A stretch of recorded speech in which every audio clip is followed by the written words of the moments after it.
Happy Sunday! Makulimlim ngayon guys. Ano pa lang, 1:30. Kanina umulan pero huminto rin. So, iniintay ko yung pot from Hunter Pottery kaya lang wala pa. So, naaawa naman na ako dito sa ating Queen Victoria variegated. So, itatanim ko na lang siya guys dito sa pot. Tsaka itong ating succulent. So, dito ko tatanim yung ating Queen Victoria. Medyo shallow pot naman yan. And dito, lalagay ko yung firestorm. Ayusin ko to. Maraming nawala dyan kasi na ano nung summer. So, ito. Lagyan ko lang siya ng soil mix. Bale, ang gamit ko sa ating mga agabi is CNS pa din with Gymnomix. So, ganito siya. Malabali-bali pala yung kanyang dahon. Sakto lang naman, malalaki din kasi ang roots ng mga agave.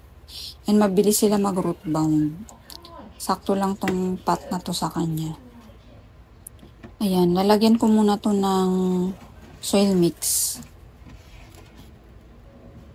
So, ito na guys. Yung iba dito is yung Gymnomix, tapos nilagyan ko ng old potting mix ng succulent. So, ayan, madami-dami yung soil na kailangan niya. Medyo lubog pa. Ayan, dadagdagan ko pa. Ayan, bagay sa kanya yung black pot. Ano, kitang-kita yung kanyang ganda. Yung mga agave natin, hindi naman sila maselan sa mga potting mix, basta well draining. Kasi ano din sila, type of succulent din sila, syempre. Na-overwater din sila, lalo't pag hindi ano yung potting mix, hindi fast draining. Yan, kulang pa ng lupa. Madami-daming lupa din yung kailangan nito. Naubusan na rin ako dito ng potting mix. Pero marami pa akong mga old potting mix. Singit ko na lang dito. Tapos ito, baka hindi ko nalagyan ng toppings. Kasi, yung mga agave ko dito, madali silang mag-root bound. Madalas ko silang i-repat. Sa totoo lang, yung mga agave. So, baka hindi ko na lang lagyan ng toppings. Pero, lalagyan ko pa rin to ng Starkle G. Yan. Isang agave ko lang, yung bago kong agave na banana peel, yun lang yung may mini bugs. Pero yung mga agave ko na dito na lumaki, wala naman. Yan, ganda ni Queen Victoria. Tapos ito guys. Ito, plano ko dito kasi ilagay yung firestorm. So, alisin ko na lang muna to. Punong-puno to dati, siksik-liglig. Eh, sila na lang yung natira. Nung nag-summer, isa-isa silang wala palang ugat to.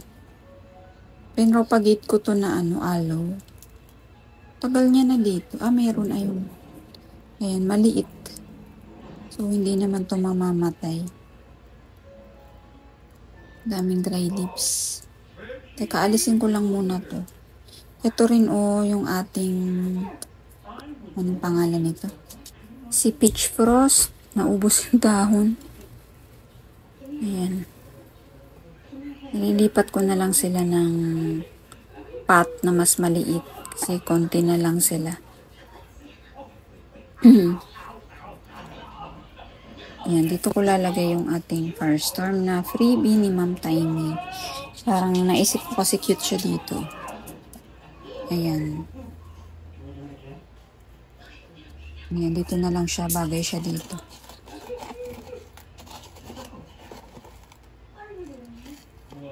Ayan, old succulent potting mix na lang tong gamit ko guys. Sa mga narepat-repat kong succulents, ayan. Sayang naman. Basta walang fungus, walang pesticide. So, there you go. Ayan. Ang ganda na nila.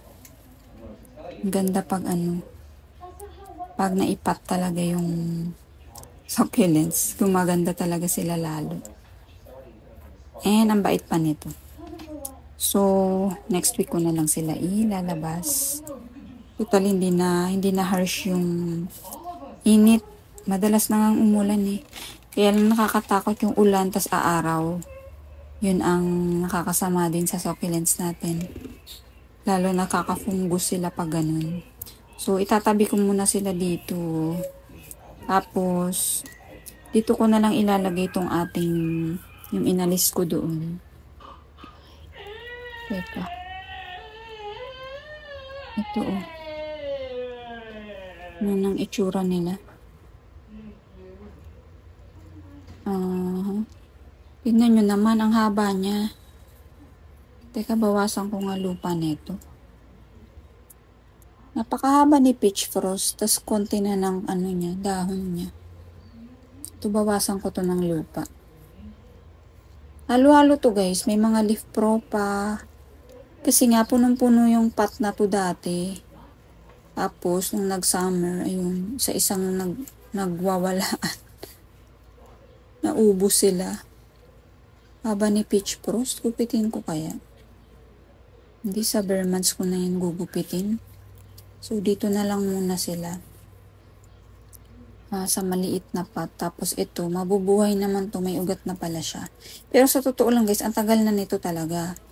Ang tagal ko na siyang tinusok dyan. Yung pala, kakapiranggot yung ugat niya. Bait talaga ng aloe na yan. Dagdagan ko lang konti. Tapos, ilalabas ko na rin to bukas. Ayan. Hindi maganda itsura. Ay, mahaba kasi nito. Oh. Kaya ayoko po siya gupitin. Kasi nga galing sa stress nung El Nino. So, dito na lang muna sila. Ito, pwede ko na to ilabas bukas. Ito. Pero ito mga walang ugat is next week na. Yan, ang ganda niya. And, hindi naman na-harsh yung init, kaya pwede ko na to ilabas next week. Unlike before, nag-iintay ako mga 2 weeks. 2 to 1 month. 2 weeks to 1 month, ganun.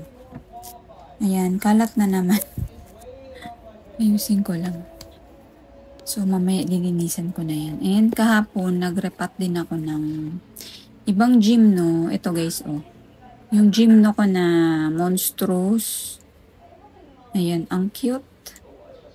Nirepat ko siya kahapon. Ang cute-cute niya. Monstrous to eh, pero mukha na siyang crested, no?